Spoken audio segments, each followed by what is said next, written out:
properties of haloalkanes oblique haloarenes, इनकी physical property पढ़ेंगे हम। फिजिकल प्रॉपर्टी में हम सबसे अगर हम पहले देखेंगे तो इनका फिजिकल स्टेट होते कैसे हैं, physical state and simile.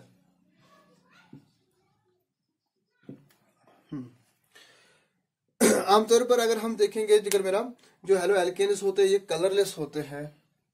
Pure state में क्या होते हैं? कलरलेस होते हैं। कौन? हेलोएल्केन्स की बात करेंगे। हेलोएल्केन्स जो होते हैं वो are colourless in pure state. हाँ, प्योर स्टेट में होते हैं colourless, but they attain colour when exposed to light. They attain light color when exposed to light। जब ये लाइट के साथ एक्सपोज हो जाते हैं तो इनका एक कलर डेवलप हो जाता है। इसी तरह अगर हम देखेंगे इनका लोअर मेंबर्स में एग्जाम्पल साथ लिखेंगे, जैसे कि क्लोरोमीथेन है, ब्रोमोमीथेन है, फ्लोरोमीथेन है वगैरह वगैरह। मतलब CH3Cl, CH3Br, CH3 जैसे कि F, या इवन C2H5Cl, ये वाले जो है लोअर मेंबर जो इनके हैं वो गैसेस है। हाँ, याद रखिएगा ये लोअर मेंबर्स जो हेलोएल्केन्स के वो क्या है? गैसेस है। और C18 तक उसके बाद, हाँ मतलब C2 के बाद जो C18 तक है वो जिगर मेरा लिक्विड स्टेट में पाए जा सकते हैं। हेलोएल्केन्स ऐसे जहां पे कार्बन आपको C18 तक मिलेगा, they are found as liquids. और C18 के बाद जो हेलोएल्केन्स होंगे वो सॉलिड्स होते हैं। पहले जो हमने अभी कहा कि ये वाले जो है क्लोरोमीथेन, ब्रोमोमीथेन, फ्लोरोमीथेन, ये कलरलेस होंगे। उसके बाद C18 तक है उनका एक स्वीट स्मेल होता है। और C18 के बाद बाकी सॉलिड्स होते हैं, उनका भी एक क्या होता है? स्वीट स्मेल होता है। अप टू C18 हेलोएल्केन, जहाँ पे एक C है, यहाँ पे भी एक C है, यहाँ पे C2 है। उसके बाद C18 तक हेलोएल्केन्स आर लिक्विड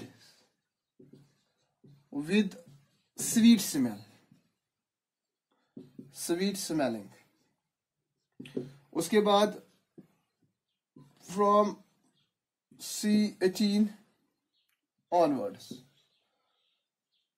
हेलोएल्केन्स जो होते हैं they are solids with pleasant smell है। प्लीजेंट स्मेल इनकी होती है। ये हेलोएल्केन्स की फिजिकल स्टेट हो गई।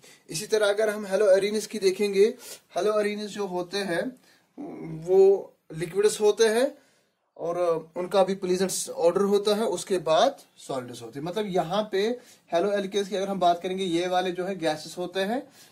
हेलोअरीन्स की बात करेंगे तो ये haloarenes are generally liquids with sweet, या कहेंगे स्वीट प्लीज ऑर्डर है ना, एंड सम आर सॉलिड्स। कुछ सॉलिड्स होते हैं उनका भी एक विद कैरेक्टरिस्टिक, एक अलग अलग सा कैरेक्टरिस्टिक ऑर्डर होता है। ये इनकी क्या होगी? हाँ, ये इनकी होगी फिजिकल स्टेट और सिमेल। ठीक है। इसी तरह दूसरी फिजिकल प्रॉपर्टी पे आते हैं जो इनकी बॉइलिंग पॉइंट की बात करेंगे इनमें। बॉइलिंग पॉइंट यहां पे भी पहले किनका बॉइलिंग पॉइंट, हेलो अल्कीन्स का, हेलो एल्केन्स का बॉइलिंग पॉइंट कैसा होता है और ये कैसे चेंज हो जाता है। देखो देखो मेरा, अगर एल्काइल ग्रुप एक ही हो, एग्जाम्पल के साथ लिखेंगे, मतलब फॉर एग्जाम्पल अगर मैंने आर आई लिखा, आर क्या है, एल्काइल ग्रुप, शाबाश, एल्काइल ग्रुप एक ही है, आर बी आर है, ये क्या कहलाएगा, ये क्या कहलाएगा, अरे यार, it is alkyl group and this is iodine, this is alkyl group, this is bromide, alkyl iodide, alkyl bromide या ब्रोमो हेलाइड या आयोडो हेलाइड, ब्रोमो हेलाइड, इसी तरह आर सी एल या आर एफ। इनका बॉइलिंग पॉइंट कैसे change हो जाता है। देखिए बेटा, इसका मास सर्टनली इससे ज्यादा है और इसका मास इससे ज्यादा है, इसका मास इससे ज्यादा है। जैसे मास और size alkyl group halogen group का है बढ़ता है, वैसे इनका बॉइलिंग पॉइंट भी बढ़ता है। तो अगर आपको ट्रेंड लिखना है, what is the trend in the boiling point, R I का boiling point R B R से ज्यादा होगा, आर बी आर का इससे ज्यादा होगा, आर सी आर का इससे ज्यादा होगा। अब रीजन क्या लिखेंगे, due to large size of halogen and large size of halogen and mass, है ना, बॉइलिंग पॉइंट डिक्रीज या boiling point decrease in the order given, जो हमने अभी ऑर्डर लिखा। रीजन क्या लिखेंगे, उससे लार्ज साइज क्या हो जाएगा, इंटर मॉलिक्यूलर इंटरैक्शंस, जैसे वॉन्डर वाल्स इंटरैक्शन, जो वॉन्डर वाल्स इंटरैक्शन है, increase with increase in size। जैसे साइज किसी चीज का बढ़ता है, जैसे किसी चीज का साइज, इस मॉलिक्यूल का साइज मास सबसे ज्यादा है, इसीलिए जो आ रहे हैं उसमें सबसे ज्यादा वॉन्डर वाल्स इंटरैक्शन होंगी। तो वॉन्डर वाल्स इंटरैक्शन जितनी ज्यादा होगी उतना ज्यादा बॉइलिंग पॉइंट काफी होगा। ये हो गया कि अगर सेम अल्काइल ग्रुप होगा। अब अगर सेम हेलोजन है, ठीक है ना, सेम हेलोजन है, ये वाला चेंज हो रहा है, CH3Cl, C2H5Cl, C3H7Cl, C4H9Cl। यहां पे भी यही बात लिखनी है आपको सीधा, इसका मास कम है, इसका मास ज्यादा है, इसका मास ज्यादा है, इसका मास ज्यादा है, सर्टनली इसका साइज कम है, इसका साइज ज्यादा है, इसका साइज इससे ज्यादा, इसका साइज उससे भी ज्यादा है। तो यहाँ पे अगर हम बॉइलिंग पॉइंट का ट्रेंड लिखेंगे वो कैसा होगा, सबसे कम किसका होगा, इसका, उससे ज्यादा इसका, उससे ज्यादा इसका, सबसे ज्यादा किसका होगा, इसका होगा। ये होगा बॉइलिंग पॉइंट का ट्रेंड। रीजन क्या लिखेंगे, सेम एज एबो, ठीक है ना, इसका मास सबसे कम, इसका मास सबसे ज्यादा, इसका साइज सबसे ज्यादा, इसका साइज सबसे कम है। तो साइज और मास बढ़ने से क्या हो जाता है, इंटरमॉलिक्यूलर इंटरेक्शन बढ़ जाती है, मतलब वॉन डेर वाल्स इंटरेक्शन बढ़ जाती है, तो बॉइलिंग पॉइंट भी बढ़ जाता है। ये हम बॉइलिंग पॉइंट किसका कर रहे हैं अभी, हेलो एल्केन्स का। हाँ, यहाँ पे अब बात एक याद रखनी है आपको कि अगर हमने ये स्ट्रेट चेन में लिख दिया, ओपन चेन में लिख दिया, ये वाली इनकी बात करेंगे हम, तो ट्रेंड यही होगा, ट्रेंड यही होगा, इसमें कोई चेंज नहीं आएगा। अब अगर ऐसा हमने लिख दिया, चलिए जी लिखते, इसकी बात करते हैं हम, या इसकी CL ऐसा है, उसके बाद H सारे,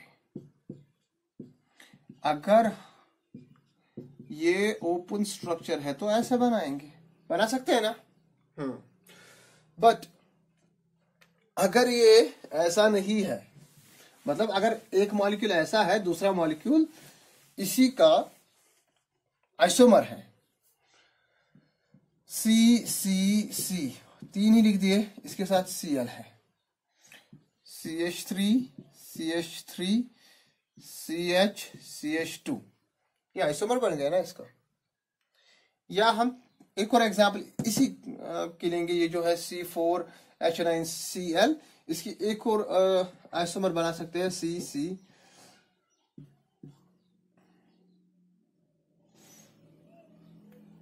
1 2 3 4, हाँ 1 2 3 4, तो ये Cl बनेगा, हाँ CH3 CH3 CH3। इनमें ये भी C4H9Cl है, C4H9Cl है, ये भी C4H9Cl है, मगर बॉइलिंग पॉइंट किसका ज्यादा होगा, किसका कम होगा? अभी हमने कहा due to the increase in size and mass, है ना। अब C4H9Cl जितना मास इसका है उतना मास इसका भी है, उतना मास इसका भी है, तीनों का मास एक ही है क्योंकि मॉलिक्यूल की फॉर्मूला एक ही है, मगर स्ट्रक्चर डिफरेंट है। हम जब ऐसे बनाते हैं तो स्ट्रक्चर थोड़ा कॉम्पैक्ट बन जाता है, स्ट्रक्चर ऐसे बनाएंगे तो स्ट्रक्चर फूला हुआ है, बड़ा है स्ट्रक्चर, है ना। तो अगर हम देखेंगे यहाँ पे वॉन डर वाल्स इंटरेक्शन जो है ज्यादा होंगी, इसमें उससे कम होंगी, इसमें सबसे कम होंगी, क्योंकि ये यहाँ पे सबसे ज्यादा क्या है, कॉम्पैक्ट स्ट्रक्चर में है। यहाँ पे वॉन डर वाल्स इंटरेक्शन बिल्कुल कम होंगी, यहाँ पे वॉन डर वाल्स इंटरेक्शन बहुत ही ज्यादा होंगे। तो इन केस आप ब्रांचिंग, जितनी ब्रांचिंग बढ़ जाएगी, जितनी ब्रांचिंग बढ़ जाएगी उतना जो मॉलिक्यूल जो है वो कॉम्पैक्ट बनेगा, बॉइलिंग पॉइंट उतना कम हो जाएगा। वैसे आपको बताते चलूं, इस वाले कार्बन को या इस वाले हेलो एल्केन को कहते हैं प्राइमरी, कहते हैं ना primary halo alkane, halo alkane. अब क्यों कहेंगे प्राइमरी हेलो एल्केन? क्योंकि हमने आपको इससे पहले भी कई बार बताए हुए हैं कि जहां पे कार्बन डायरेक्टली एक ही कार्बन के साथ जुड़ा होता है तो इसको प्राइमरी कहते हैं। ये वाला कार्बन जो प्राइमरी कार्बन है, यहाँ पे ये वाला कार्बन चलिए ठीक है, ये वाला कार्बन क्या है, ये वाला भी प्राइमरी है वैसे अगर आपको याद हो, मगर इसमें क्या है, एक ब्रांच है ना, एक ब्रांच है। तो यहाँ पे क्या है, इस वाले कार्बन के साथ कितने जुड़े हुए हैं, 3 है ना। तो ये क्या बनेगा, टर्शरी। एक सेकंड, यहाँ पे अगर हम ऐसा बनाएंगे 1 2 3 4, हाँ इसको जरा ऐसे बनाएं, ये तो फिर टर्शरी बनेगा। चलिए रहने दो ऐसे ही, हाँ रहने दो ऐसे ही, ऐसे करेंगे CH2 CH3, now it is will be secondary. ये वाला जो है सेकेंडरी हेलो एल्केन है। कैसे? क्योंकि ये कार्बन अब मैंने किनके साथ, कितने कार्बन के साथ जोड़ा है, आप दो कार्बन के साथ, एक तो इस कार्बन के साथ, एक तो यहाँ पे। तो यहाँ पे हम लिखेंगे कि टर्शरी का बॉइलिंग, टर्शरी हेलो एल्केन का बॉइलिंग पॉइंट सबसे कम होगा, उससे ज्यादा किसका होगा, उससे ज्यादा किसका होगा, सेकेंडरी का, उससे ज्यादा किसका होगा, प्राइमरी का, है ना। तो यहाँ पे जिगर मेरा सबसे ज्यादा बॉइलिंग पॉइंट इसका होगा, नंबर 1 पे होगा ये, नंबर 2 पे होगा ये, और नंबर 3 पे होगा ये। सबसे कम बॉइलिंग पॉइंट टर्शरी वाले का होगा। रीजन क्या लिखेंगे, due to compact structure, compact structure BP decreases because van der Waals interactions decrease। ठीक है, इजी है यहाँ पे, हाँ शाबाश। हम आपको भी इसकी एग्जांपल भी कराएंगे। ये हो गया बॉइलिंग पॉइंट किनका, हेलो एल्केन्स का। इसी तरह अगर हम बॉइलिंग पॉइंट किनका देखेंगे, हेलो अरीनिस का, हेलो अरीनिस का बॉइलिंग पॉइंट। उनमें भी करीबन करीबन यही ट्रेंड है हेलो अरीनस का। तो जिसका मास ज्यादा होगा उसका ही क्या होगा, बॉइलिंग पॉइंट ज्यादा होगा, ठीक है ना। हाँ, इसमें आप याद रखेंगे कि जो हेलो अरीनस है उनका करीबन करीबन जो है बॉइलिंग पॉइंट एक जैसा तो होता है, ज्यादा फर्क नहीं होता है, मगर फिर भी अगर हम बात करेंगे मोनो हेलोजन डेरिवेटिव्स तो उनका कैसा होगा। मोनो हेलोजन डेरिवेटिव्स मतलब जहां पे अरीन के साथ एक बेंजीन रिंग के साथ खाली एक एक हेलोजन होता है, तो उनका ऑर्डर आप कैसे लिखेंगे। जैसे हमने अभी लिखा कि आयोडो वाला फॉर्म सबसे बड़ा होगा तो उसका बॉइलिंग पॉइंट सबसे ज्यादा होगा, ठीक है ना। तो फॉर मोनो हेलोजन डेरिवेटिव्स उसका ऑर्डर कैसा होगा, हाँ, ARI है ना। ARI मतलब बेंजीन के साथ आयोडीन जुड़ा है, इसका सबसे ज्यादा होगा, या इसका ज्यादा होगा किससे, ArBr से, इसका ज्यादा होगा किससे, ArCl से, और उसका ज्यादा होगा किससे, ArF से। रीजन क्या लिखेंगे, मास ज्यादा है, ठीक है ना। और यही भी लिखेंगे कि अगर हेलोजन एक ही होगा, इसमें क्या लिखेंगे रीजन, मास ज्यादा है, साइज ज्यादा है, इंटरेक्शन ज्यादा होगी, बॉइलिंग पॉइंट ज्यादा होगा इसका। और अब अगर हेलोजन एक ही है उसमें भी वही लिखेंगे कि हेलोजन एक ही है उसमें भी यही लिखेंगे कि अगर मास बढ़ता है तो, हाँ आप लिख सकते ऐसे, for the same halogen, for the same halogen BP increases with increase in mass and size, mass and size। इसमें थोड़ा हम आपको और बताएंगे, ठीक है ना। यहां पे मैं कुछ एग्जांपल दूंगा, आप मुझे खुद बताएंगे किसका बॉइलिंग पॉइंट ज्यादा होगा। ये इजी है यार, देखिए ये तो हो गया मोनो हेलोजन डेरिवेटिव। अब अगर डाई हेलोजन डेरिवेटिव्स होंगे, जैसे कि आपके पास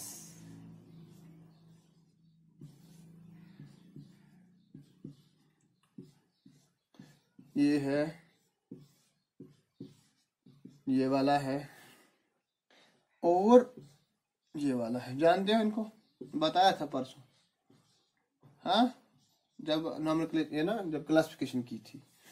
देखिए बड़ा प्यारा, ये वाली पोजीशन होती है ऑर्थो, ये वाली होती है मेटा, ये वाली होती है पैरा। इसका वैसे नाम क्या आएगा, ऑर्थो डाइक्लोरो बेंजीन। इसका नाम क्या आएगा, मेटा डाइक्लोरो बेंजीन। इसका नाम क्या आएगा, पैरा डाइक्लोरो बेंजीन। इजी है ना। अब अगर आपके पास ऐसे मॉलिक्यूल्स होंगे, आपको बताया जाएगा कि ऑब्जेक्टिव टाइप आता है, वैसे बोर्ड में आता है, जनरल ऑर्गेनिक केमिस्ट्री में बोर्ड में पूछा जा सकता है आपको। तो अगर आपके पास ऐसे है मॉलिक्यूल्स, तो आप बताइए हमें कि इनका बॉइलिंग पॉइंट ट्रेंड क्या है। वैसे आपको बताते चलो कि इनके बॉइलिंग पॉइंट में ज्यादा फर्क नहीं है, हार्डली 1-2 डिग्री का फर्क होता है इनमें, हाँ? और बॉइलिंग पॉइंट जैसे कि अगर हम इसकी बात करेंगे ऑर्थो वाले की, इसकी 453 है, इसकी 446 है, इसकी 448 है, मतलब 53, 46 और 48, 453, 46 and 448 kelvin.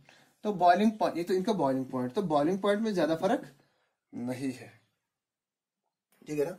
But there is a problem with their melting point. इनके मेल्टिंग पॉइंट में काफी ज्यादा फर्क है। जैसे कि पहले का है मेल्टिंग पॉइंट, अगर हम इसका लेंगे MP, अगर हम इसका लेंगे दैट इज जस्ट 256, वो 256 केल्विन है। इसी तरह अगर हम मेटा का लेंगे दैट इज 249। सर इसमें भी फर्क कहाँ है सर, ना मत ना है फर्क, मगर अगर हम देखेंगे पैरा वाला, उसका है 325, सर असल में प्रॉब्लम इसके साथ 325 केल्विन इसका है, इसका 249 है, 256 है, इनका है मान लीजिएगा कुछ गड़बड़ी होगी, मतलब ज्यादा फर्क तो नहीं है ना मेल्टिंग पॉइंट में, मगर यहाँ पे काफी ज्यादा फर्क है। फर्क क्यों है, व्हाट इज द रीजन? दरअसल मेल्टिंग पता है ना क्या होता है, जब आप एक सॉलिड को लिक्विड बनाने के लिए जो टेम्परेचर दे रहे हो उसको आप उस वाले को कहते हैं मेल्टिंग, और वो जो टेम्परेचर कहलाएगा वो कहलाएगा मेल्टिंग पॉइंट, जिस टेम्परेचर पे ये वाले सॉलिड फॉर्म से लेके लिक्विड बनेंगे, है ना। तो इसका क्यों होता, अगर आप ऐसे भी देखेंगे जिक्र मेरा, जब ये वाला इस तरह की चीज अगर आपके पास है तो जब इसका सॉलिड होगा तो वो बिल्कुल कॉम्पैक्टली अच्छे तरीके से क्या होगा, मतलब सॉलिड फॉर्म में एग्जिस्ट करेगा, और इसका जो है एकदम पैकेट स्ट्रक्चर बनेगा।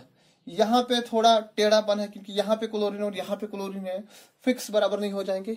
इस तरह यहाँ पे भी बराबर ठीक तरह से वो फिक्स नहीं हो जाएंगे सॉलिड में। तो इसमें हम रीजन क्या लिखेंगे, हाँ, कि in para form the molecules pack closely,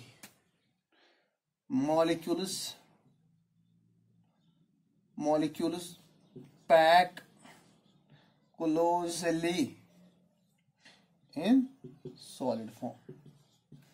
तो जब इसका मॉलिक्यूल का क्लोजली पैक्ड होगा तो इसको तोड़ना काफी मुश्किल होगा, तो you have to increase the boiling temperature of 325 for its melting. ठीक है, ये हो गया बॉइलिंग पॉइंट, एक फिजिकल प्रॉपर्टी। इसी तरह अगर एक और फिजिकल प्रॉपर्टी बिल्कुल इजी है, वो सॉलेबिलिटी। सॉलेबिलिटी अगर हम देखेंगे, अगर मेरा ये वाले जो है हेलो एल्केनिस हो या हेलो अरीनिस है, ये वाले जो है इनमें हेलो एल्केनिस में भी और हेलो अरीनिस में भी एक दरअसल पोलर बॉन्ड होता है। बताते चले कि हमने पहले आपको बताया कि ये RX टाइप होते हैं या ARX टाइप होते हैं। इसकी जैसे कि अगर हम सिंपल से एक एग्जांपल लेंगे,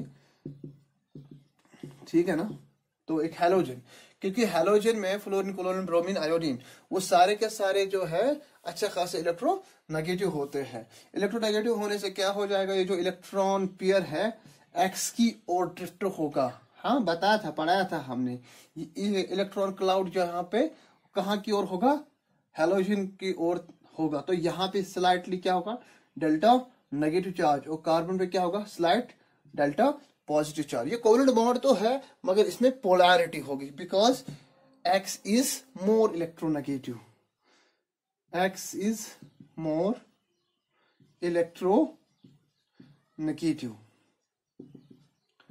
नेगेटिव, ठीक है ना। और यहाँ पे भी होगा यही कि डेल्टा नेगेटिव डेल्टा पॉजिटिव किस पे होगा, x is more electronegative than carbon, ठीक है। सर उससे क्या होगा, ये तो पोलर मॉलिक्यूल्स बन गए। सर पोलर मॉलिक्यूल्स आपने तो कई बार हमको बताया हुआ कि जो वाटर है it is a polar solvent, polar dissolves, polar non polar dissolves, non polar, मगर बात एक और भी है ना कि ये वाले जो पोलर तो होने के बावजूद भी वाटर में क्या है, इनसॉल्युबल। तो सॉल्युबिलिटी में हम क्या लिखेंगे, सॉल्युबिलिटी में लिखेंगे क्या, दीज दोनों हेलो एल्केन्स भी, हेलो ऑरेंज भी, these are insoluble in water। अब वाटर में क्यों है insoluble, because they are not able to form hydrogen bond, they cannot they cannot undergo hydrogen bonding, they cannot form hydrogen bond oblique bonds with water। देखिए बेटा मेरा, water के साथ वही चीज हल होती है, ये तो पता है हमें कि पोलर होनी चाहिए, मगर साथ में ये भी होना चाहिए कि वो वाली चीज जो है वाटर के साथ हाइड्रोजन बॉन्ड्स बनाने चाहिए, क्योंकि वाटर मॉलिक्यूल और वाटर मॉलिक्यूल खुद हाइड्रोजन बॉन्डेड आपस में है ना। तो उन वाटर मॉलिक्यूल्स के जो हाइड्रोजन है वो इस मॉलिक्यूल के साथ हाइड्रोजन बॉन्ड बनाना चाहिए। ये वाले तो हाइड्रोजन बॉन्डिंग बनाएंगे ही नहीं, जब ये हाइड्रोजन बॉन्डिंग बनाएंगे नहीं तो ये वाटर में क्या होंगे, इनसॉल्युबल है। हाँ, you can make them a bit soluble, slightly soluble बना सकते हैं अगर आपने टेम्परेचर बढ़ा दिया। फर्ज कीजिए अगर आपने इनमें से कोई भी चीज पानी में डाली तो उनको आप डिसॉल्व कर सकते हो टू सम एक्सटेंट हीट देने से। हीट देने से क्या हो जाता है, वाटर के जो अपने जो बॉन्ड्स है, हाइड्रोजन मॉलिक्यूल्स जो है ना, सॉरी वाटर मॉलिक्यूल्स में जो हाइड्रोजन बॉन्डिंग है वो हीट देने से क्या हो जाएंगे, टूट जाएंगे और उसकी जगह क्या आ सकते हैं ये, but that is under conditions कि आपने हीट इसको दी तब जाके हो सकता है। हाँ, दे आर सॉल्युबल इन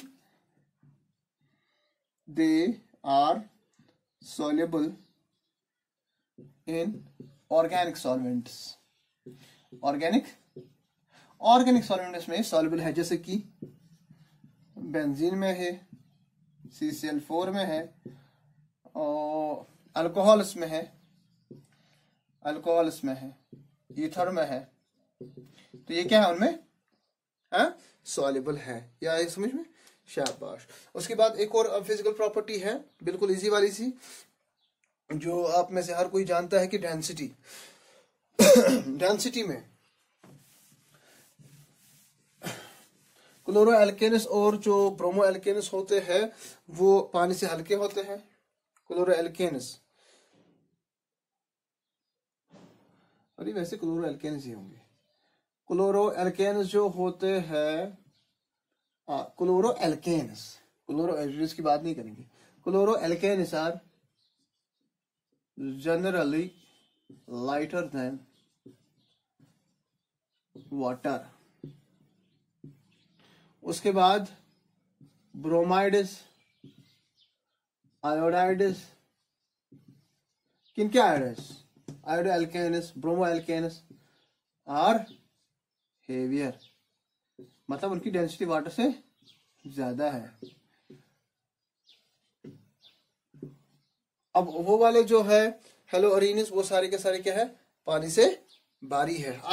इसमें आप देख सकते हो कि इनकी भी डेंसिटी इंक्रीज हो जाएगी। किसकी सबसे ज्यादा डेंसिटी किसकी होगी, Ri की, उससे कम किसकी होगी, Rbr की, उससे कम किसकी होगी, Rcl की, उससे कम किसकी होगी, Rf की डेंसिटी। ये मास बढ़ता है ना, शाबाश। अच्छा जी, हेलोअरीनस की बात करेंगे तो हेलोअरीनस सारे के सारे क्या होते हैं, पानी से भारी होते हैं। इनमें भी यही ट्रेंड है बराबर। हेलोअरीनस आर हेवियर या डेंसर, है ना, हेवियर देन वाटर। और यहाँ पे भी क्या, एराइल आयोडाइड्स सबसे ज्यादा, उसके बाद एराइल ब्रोमाइड्स, उसके बाद एराइल क्लोराइड्स। ठीक है, ये इनकी डेंसिटी होती है। चलिए जी बेटा, फिर लिखते जाए आप फटाफट। उसके बाद एक और फिजिकल प्रॉपर्टी, ये मैं वो बता रहा हूं जो आप जानते भी हो इनके बारे में, आप खुद भी लिख सकते हैं। डायपोल मोमेंट,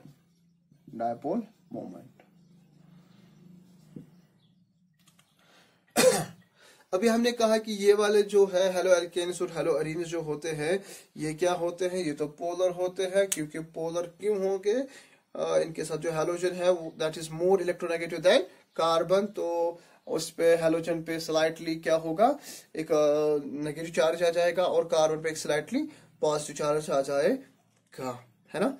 तो इनका डायपोल मोमेंट जो है, जैसे कि हम बात करेंगे हेलोमीथेन की बात करेंगे, वो कैसे होगी। वैसे आपको पता ही है कि फ्लोरीन सबसे ज्यादा इलेक्ट्रोनेगेटिव, उससे कम क्लोरीन, उससे कम ब्रोमीन, उससे कम आयोडीन। मगर यहाँ पे थोड़ा सा आपको ध्यान रखना है कि जो बात करेंगे हम CH3F की, CH3Cl की, CH3Br की, CH3I की बात करेंगे। इनमें से सबसे ज्यादा जो है डायपोल मोमेंट वो इसका होना चाहिए, क्योंकि इलेक्ट्रोड नेगेटिविटी का फर्क कार्बन और फ्लोरीन में सबसे ज्यादा है। उससे कम इसमें होना चाहिए, उससे कम इसमें होना चाहिए, उससे कम इसमें होना चाहिए। मगर यहाँ पे आपको थोड़ा रद्द बदल करना पड़ेगा, हल्का सा चेंज है। जैसे कि पहले है CH3Cl, उसके बाद CH3F है, उसके बाद यही है।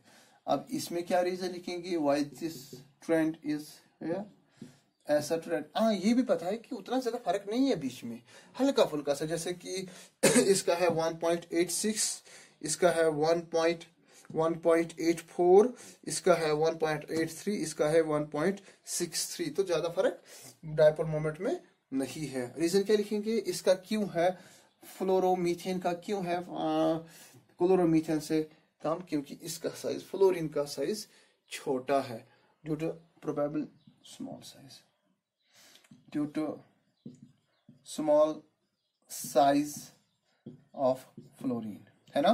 फ्लोरीन का साइज छोटे होने की वजह से इसका जो डायपोल मोमेंट है वो क्या है, कम है, ठीक है ना। तो हेलो अरीनिस का डायपोल मोमेंट क्या है, उसके लिए भी आपको याद रखना है, उसमें फ्लोरो बेंजीन का है सबसे कम, उससे ज्यादा है क्लोरोबेंजीन का, उससे ज्यादा है ब्रोमोबेंजीन। और यहाँ पे ट्रेंड रखेंगे याद, हम ये वाले ट्रेंड जो है याद रखनी है आपको, कि उसमें सबसे कम किसका होगा सबसे कम किसका होगा, फ्लोरोबेंजीन का, उससे ज्यादा किसका होगा, क्लोरोबेंजीन का, उससे ज्यादा ब्रोमोबेंजीन का, और आयोडोबेंजीन का करीबन करीबन एक ही जैसे। यहाँ पे भी लिखेंगे क्या कि भाई ऐसा है, ARF का सबसे कम होगा, बताएंगे क्योंकि यहाँ पे रेजोनेंस में इलेक्ट्रॉन जाते हैं। इसमें सबसे कम, उससे ज्यादा ARCL, उससे ज्यादा ARBR, उससे करीबन करीबन इक्वालिटी ही है तो AR, इनका करीबन करीबन एक जैसा होता है, मगर इसमें सबसे कम, इसमें सबसे कम क्यों लिखेंगे, क्यों लिखेंगे small size, due to the small size, due to small size, हाँ साइज ऑफ फ्लोरीन। जिगर मेरा अगर हम इसकी बात करेंगे, इनमें से अगर हम बात करेंगे जो हमने अभी स्ट्रक्चर्स बनाए थे, जैसे कि बात करेंगे ऑर्थो डाइक्लोरोबेंजीन की, मेटा डाइक्लोरोबेंजीन की, और पैरा डाइक्लोरोबेंजीन की। आपको मालूम है कि जो डायपोल मोमेंट है it is a vector quantity, और दो वेक्टर्स का जो सम है आपको पता है उनका रिजल्टेंट कैसे दिया जाता है ना। यू नो दैट कि यहाँ पे अगर हम बात करेंगे, अगर मेरा ये वाला जो डायपोल है, यहाँ का डायपोल और यहाँ का dipole, they are aligned at 180। ये वाला डायपोल जो है ऊपर की ओर है, ये वाला डायपोल नीचे की ओर है, तो एंगल कितना है वहां पे 180। या इस डायपोल का जो डायपोल मोमेंट है और इस डायपोल का जो डायपोल मोमेंट है, they are aligned at 180 degree, they will cancel each other. तो यहाँ पे जो डायपोल मोमेंट है म्यू जो है यहाँ पे 0 आएगा, याद रखिएगा। अच्छा जगह मेरा आपको पता है कि डायपोल मोमेंट का वैल्यू जो है कॉस थीटा पे डिपेंड है, और कॉस थीटा का वैल्यू जो है अगर 0 से लेकर 90 तक जाएंगे, 0 से लेकर 90 तक जाएंगे तो वैल्यू जो है घट रहा है। तो ठीक है ना। तो यहाँ पे एंगल अगर हम बात करेंगे, यहाँ पे एंगल 60 है और यहाँ पे एंगल जो है 120 आएगा कॉस थीटा पे। अगर आपको अगर याद होगा डायपोल मोमेंट जो वेक्टर क्वांटिटी और दो वेक्टर्स का जो मैग्नीट्यूड जो रिजल्टेंट दिया जाता है that depends on the cos theta, the angle between them, cosine of the angle between them. और कोसाइन जो है इसका वैल्यू 0 से लेकर 90 तक अगर हम देखेंगे तो ये घट रहा है, तो इसका डायपोल मोमेंट ज्यादा होगा, उसका डायपोल मोमेंट कम होगा। इसका डायपोल मोमेंट 0 है, ठीक है ना। जैसे कि इसका आता है 2.54, इसका आता है 1.74 डी बाई, है ना, डी बाई डी बी, इसका 0 आता है। ठीक है, इजी है यहां तक। ये हो गई क्या इनकी फिजिकल प्रॉपर्टीज। इसके फौरन हम पढ़ेंगे क्या इनकी केमिकल प्रॉपर्टीज, हेलो अल्केनिस और हेलो अरीनिस की। और आपको बताते चलो जिगर मेरा जो केमिकल प्रॉपर्टीज है, अब आपको पूरे चैप्टर में वही वाली प्रॉपर्टीज पढ़नी है, किनकी, हेलो अल्केनिस और हेलो अरीनिस की। इट मींस दैट ये वाला जो है टॉपिक बहुत ही लंबा चलेगा, कम से कम 2-3 लेक्चर्स आपको देखने पड़ेंगे मिनिमम। इसके बाद आपको 3 लेक्चर्स और देखने पड़ेंगे ताकि ये वाली जो केमिकल प्रॉपर्टीज है इनकी हम पढ़ पाए। Chemical properties of halo alkanes और हेलो अरीन्स। हाँ, इंपॉर्टेंट भी है, यहाँ पे बहुत सारी चीजें आपको सीखने को मिलेंगी।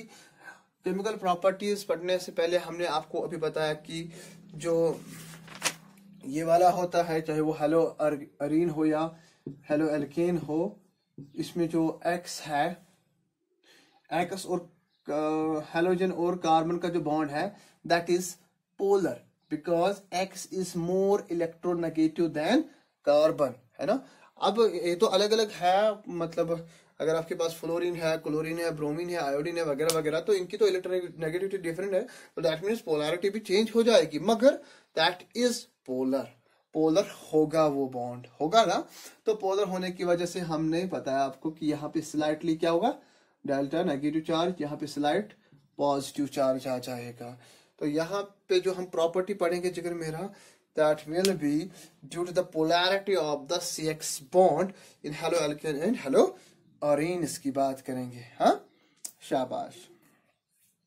रिएक्टिविटी में देखेंगे कि इनकी रिएक्टिविटी कौन ज्यादा होता है, कौन कम रिएक्टिव होता है। इलेक्ट्रोनेगेटिविटी की बात करेंगे तो ऐसा होना चाहिए, फ्लोरीन सबसे ज्यादा है, उससे कम क्लोरीन है, उससे कम ब्रोमीन है, उससे कम आयोडीन है, होना चाहिए ना ऐसा ही। मतलब रिएक्टिविटी जिसके साथ फ्लोरीन जुड़ा होना चाहिए वो सबसे ज्यादा रिएक्टिव होना चाहिए। क्यों? रीजन क्या होता है उस वक्त कि ये सबसे ज्यादा इलेक्ट्रोनेगेटिव है, तो ये वाला बॉन्ड सबसे ज्यादा पोलराइज होता है। उसके बाद ऐसा ऐसा होना चाहिए ना। शाबाश। इसी तरह अगर हम बात करेंगे और किनकी बात करेंगे, हाँ, प्राइमरी, सेकेंडरी और टर्शरी, उनमें किसकी ज्यादा होगी? ठीक है ना।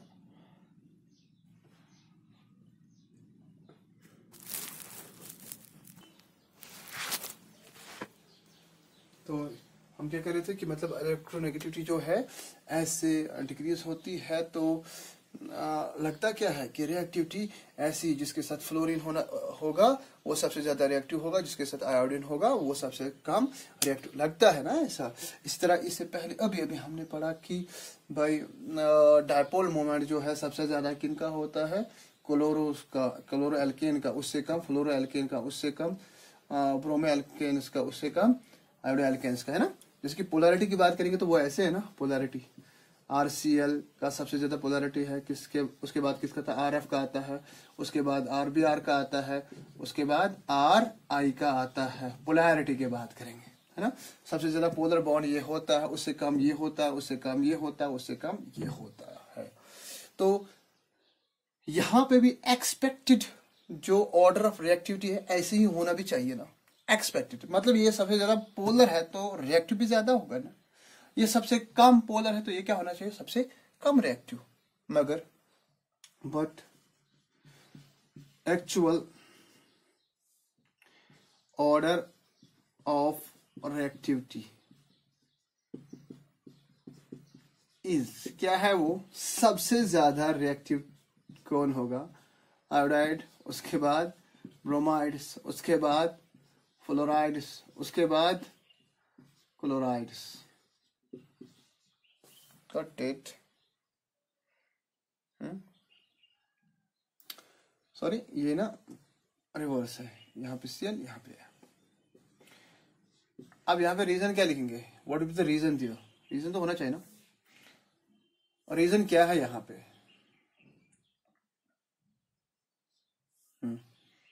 ऐसा देखिए बेटा मेरा, यहाँ पे आयोडीन एग्जाम्पल ही लेते हैं, CH3I,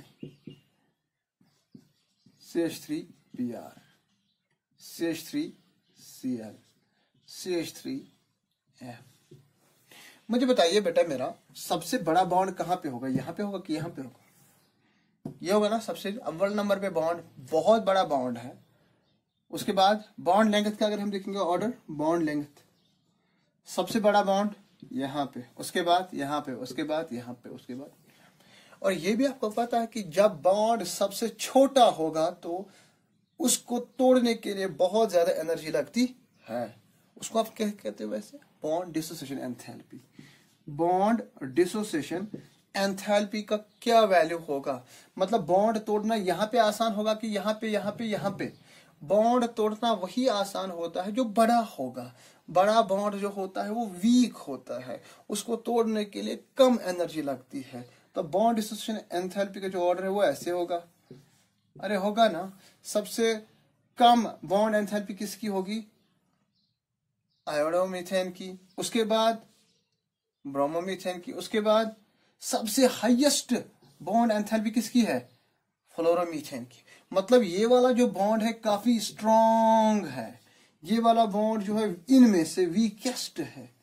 जो बॉन्ड वीकेस्ट होता है वही सबसे ज्यादा रिएक्टिव होंगे। इसीलिए ऑर्डर ये नहीं है, एक्सपेक्टेड ऑर्डर ये है मगर एक्चुअल ऑर्डर ये है। रीजन क्या लिखेंगे भाई? बॉन्ड लेंथ बढ़ती है ना, इसकी बॉन्ड लेंथ सबसे ज्यादा है, इसकी बॉन्ड लेंथ सबसे कम है। बॉन्ड लेंथ जैसे बड़ी होगी तो डिसोसिएशन एंथैल्पी वैसे ही कम होगी। तो यहाँ पे बॉन्ड सबसे छोटा है तो बॉन्ड डिसोसिएशन एंथैल्पी सबसे ज्यादा होगा। इसकी बॉन्ड डिसोसिएशन एंथैल्पी 400 एबो है और इसकी 200 में इसकी बॉन्ड एंथैल्पी है। तो जिसकी बॉन्ड एंथैल्पी सबसे कम होगी मतलब ये सबसे ज्यादा रिएक्टिव होगा, इसको तोड़ना काफी आसान होगा। जिगर मेरा ये हम पढ़ने जा रहे हैं chemical properties of the halo alkanes और हेलो अरीन्स।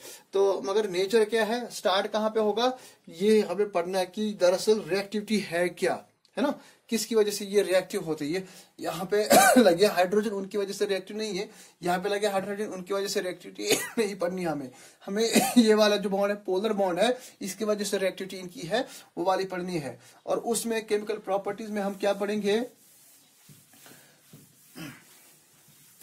उसमें हम जिगर मेरा अगर आप देखेंगे यहाँ पे ही पता ही चलता है ऐसे ही कि एक्स पे नेगेटिव चार्ज है, कार्बन पे क्या है, पॉजिटिव चार्ज है। It means carbon will get attacked by a negative charge. हो सकता है ना, क्योंकि कार्बन पे क्या है, पॉजिटिव चार्ज, तो इस पे क्या आ सकता है, एक नेगेटिव चार्ज आ सकता है, अटैक कर सकता है, मतलब इलेक्ट्रॉन्स इसको अटैक कर सकते हैं। ठीक है ना अब कंडीशन इस पे है मगर कर सकता है ना ऐसा ही, शाबाश। तो हमें पढ़नी कौन कौन सी केमिकल प्रॉपर्टीज है, लिखिए जरा हमें। अब से न्यूक्लियोफिलिक भाई नाम से ही पता चलता है, nucleophilic substitution reaction nucleophilic substitution reaction. उसके बाद एलिमिनेशन रिएक्शन, एलिमिनेशन खारिज करना रिएक्शन। इसका दूसरा नाम है डीहाइड्रोहेलोजिनेशन। डी हो गया निकालना, डिडक्शन, डिक्रीज, है ना, डीहाइड्रोहेलोजिनेशन। डीहाइड्रोहेलोजिनेशन, हाइड्रोहेलोजिनेशन मतलब HX बाहर आ जाता है, उसको क्या कहते हैं हम, एलिमिनेशन रिएक्शन। और तीसरे टाइप का जो है रिएक्शन विद मेटल्स, मेटल्स के साथ ये वाली चीजें किस तरह रिएक्ट करते हैं, तो ये वाली हमें पढ़नी है। रिएक्शन ऑफ केमिकल प्रॉपर्टीज में हमें क्या क्या पढ़ना है, न्यूक्लियोफिलिक सब्स्टिट्यूशन, एलिमिनेशन रिएक्शन और रिएक्शन विद मेटल्स। पहला अगर हम देखेंगे, अगर मेरा इन दो को पहले मिटाते ही है इसकी बात करते हैं। न्यूक्लियोफाइल क्या होता है, न्यूक्लियोफाइल मतलब electron loving, nucleus loving, sorry electron loving में nucleus loving, nucleo refers to बस न्यूक्लियस, फिलिक हो गया लविंग, सीकिंग, है ना। It want a substance will want to go to the nucleus, और न्यूक्लियस के पास कौन सा चार्ज होता है, पॉजिटिव। हम लिख सकते हैं पॉजिटिव चार्ज सीकिंग, एक ऐसी चीज जो कहां की ओर जा रही हो, पॉजिटिव चीज, पॉजिटिव लविंग। तो यहां पे मगर साथ में ही लिखा क्या जगह मेरा, सब्स्टिट्यूशन, यहां पे ऑलरेडी है ये वाली चीज जो है, ये कहां की ओर जाना चाहेगी, पॉजिटिव की ओर, क्योंकि इस पे नेगेटिव चार्ज है। हमें पढ़ना क्या है, न्यूक्लियोफिलिक सब्स्टिट्यूशन। भाई ये तो न्यूक्लियोफाइल है ही, अब दूसरा न्यूक्लियोफाइल आएगा, सब्स्टिट्यूट हो जाएगा, इसकी जगह लेगा वो न्यूक्लियोफाइल की जगह लेगा। अब ये होना चाहिए कि जो आने वाला जो न्यूक्लियोफाइल है वो इससे ज्यादा न्यूक्लियोफिलिक हो, है ना। और ये भी होना चाहिए कि वो कार्बन के साथ ज्यादा बॉन्ड बनाना चाहिए as compare to this bond. मतलब ये एक अच्छा सा लीविंग ग्रुप होना चाहिए और वो अच्छा सा इनकमिंग ग्रुप होना चाहिए, तब जाके ये वाली पॉसिबल हो सकती है न्यूक्लियोफिलिक सब्स्टिट्यूशन रिएक्शन। ठीक है। तो अगर हम देखेंगे कि न्यूक्लियोफिलिक सब्स्टिट्यूशन रिएक्शन में हम लिख सकते हैं पहले ही कि जो CX बॉन्ड जो है it is a polar bond, polar covalent bond है पहले, इसमें कोई परेशानी नहीं होनी चाहिए। तो इस पे क्या हो सकता है, ससेप्टेबल टू अटैक, मतलब it can be is polar, carbon attains slight, मतलब slight positive charge will be written as delta positive, है ना। इसको हम क्या कहेंगे, ये वाला फिर सेंटर क्या है, इलेक्ट्रॉन सीकिंग, है ना, इलेक्ट्रॉन सीकिंग। तो ये क्या बनेगा, electrophilic centre, electron loving philic centre.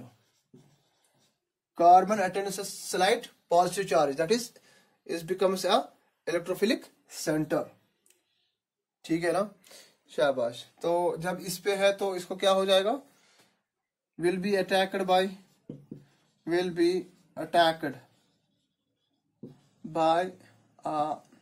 Nucleophile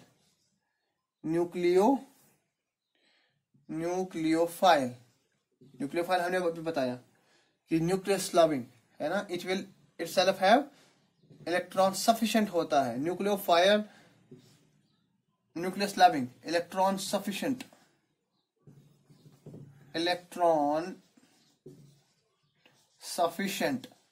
या इलेक्ट्रॉन रिच कहेंगे तो अच्छी बात है, बिल्कुल सिंपल लिखेंगे हम, इलेक्ट्रॉन रिच पार्टिकल इसको अटैक कर सकता है। जिस चीज के पास इलेक्ट्रॉन ज्यादा होंगे वो इस कार्बन को अटैक कर सकता है। ठीक है ना, इसी को हम क्या पढ़ेंगे as nucleophilic substitution. You have to wait for a while for a few seconds।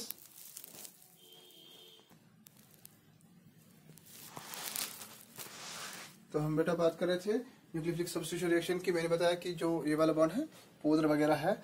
हाँ, आप इसको थोड़ा सा एक सिंपल वे में बता सकते हैं, इसको ऐसे।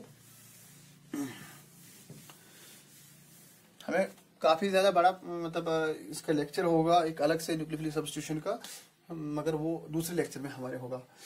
तो हमने क्या कहा कि ये वाला बॉन्ड जो है पोलर है, इस पे एक स्लाइट नेगेटिव चार्ज, इस पे स्लाइट पॉजिटिव चार्ज आ जाएगा। तो आने वाला जो चीज है वो इसको अटैक करेगा, किसको, कार्बन को अटैक करेगा, मगर उस पे लाजमी है कि वो क्या होना चाहिए, नेगेटिवली चार्जड होना चाहिए, है ना। अगर आपको पूरा दिखता है यहां से, हाँ, तो न्यूक्लियोफाइल होना चाहिए, वो इसको अटैक करेगा कार्बन को। तो ये वाला जो है एज हेलोजन जो है एज हैलाइड बाहर आ जाएगा, मतलब ऐसा हो जाएगा। कार्बन के साथ अब न्यूक्लियोफाइल जुड़ गया, है ना, कार्बन के साथ अब न्यूक्लियोफाइल जुड़ गया, न्यूक्लियोफाइल जुड़ गया और X एज X नेगेटिव बाहर आया। ठीक है ना, तो हेलोजन एज हैलाइड बाहर आएगा, हैलाइड आयन बाहर आएगा, न्यूक्लियोफाइल ने इसको अटैक किया। ये है ना सिंपल कि न्यूक्लियोफिलिक सब्स्टिट्यूशन होता क्या है, न्यूक्लियोफाइल के बदले न्यूक्लियोफाइल आ जाना। अब इसको न्यूक्लियोफाइल ही क्यों कहते हैं, इसको तो यहाँ पे ये इलेक्ट्रोफिलिक सेंटर में मैंने अभी बताया आपको। अब इसको न्यूक्लियोफिलिक क्यों कहते हैं, क्योंकि यहाँ पे न्यूक्लियोफाइल क्या करता है, रिएक्शन स्टार्ट करता है ना। यहाँ पे न्यूक्लियोफाइल है, ये भी न्यूक्लियोफाइल, तो यहाँ पे क्या होता है, न्यूक्लियोफिलिक सेंटर से रिएक्शन स्टार्ट होती है। यहाँ पे आप कुछ सिंपल से एग्जांपल्स लेंगे न्यूक्लियोफाइल की, जो यहाँ पे एक्स को निकाल सकता है, जैसे कि हाँ सोडियम आयोडाइड की बात करेंगे। सोडियम आयोडाइड एक रिएजेंट है। सोडियम आयोडाइड जो है ये आज खुद आयनिक है, तो सोडियम एंड आई नेगेटिव निकलेगा, सोडियम पॉजिटिव एंड नेगेटिव निकलेगा, सोडियम पॉजिटिव और आयोडीन नेगेटिव निकलेगा, आयोडाइड। शाबाश। जैसे ही ये इस वाले कार्बन को देखेगा, है ना, इस वाले कार्बन को देखेगा तो X यहाँ पे खारिज होगा और आयोडीन इसको अटैक कर सकता है। मतलब आपको जब भी C मतलब Ri बनाना है, you can make it like this. You can also represent this Rx plus nucleophile gives RNU, ठीक है ना, प्लस X नेगेटिव। तो ठीक इसी तरह अगर हम करेंगे NaI में से जो I निकलता है, जब वो RX के साथ मिलेगा तो वो Ri बनाता है। तो आयोडो एल्केनस बनाने के लिए आपको इसका इस्तेमाल कर सकते हैं आप, ठीक है ना। तो यहाँ पे न्यूक्लियोफाइल कौन है? आयोडाइड है ना। आयोडाइड ने एज न्यूक्लियोफाइल काम किया। दूसरी एग्जांपल हम ले सकते हैं KOH या NaOH। KOH या NaOH, जब भी ये वाली चीजें आपके पास होंगे तो यहाँ पे K पॉजिटिव निकलता है और OH नेगेटिव निकलेगा, है ना। तो ये OH नेगेटिव जो है ये इलेक्ट्रॉन रिच स्पीशी है।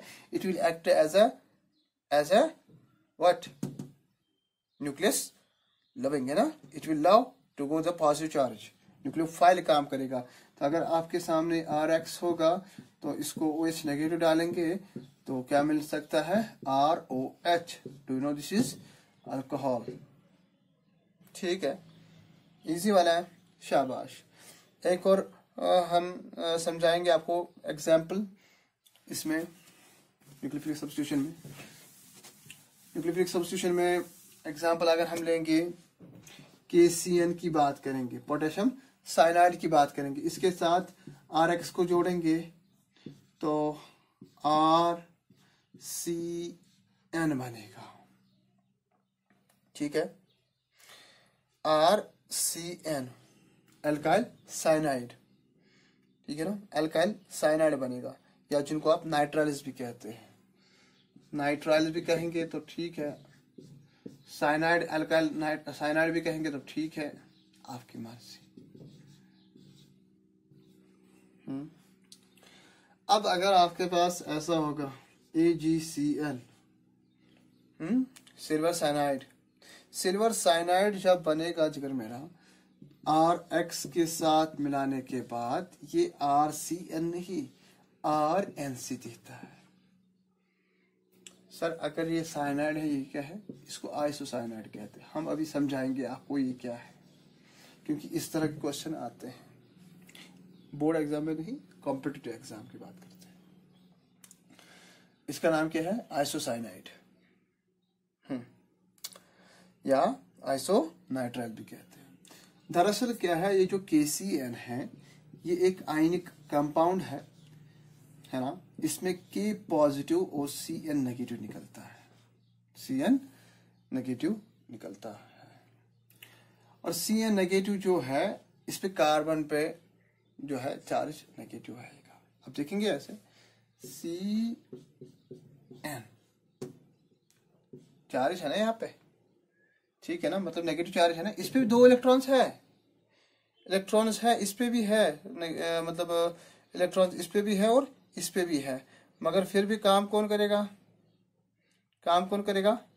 शाबाश। क्यों करेगा काम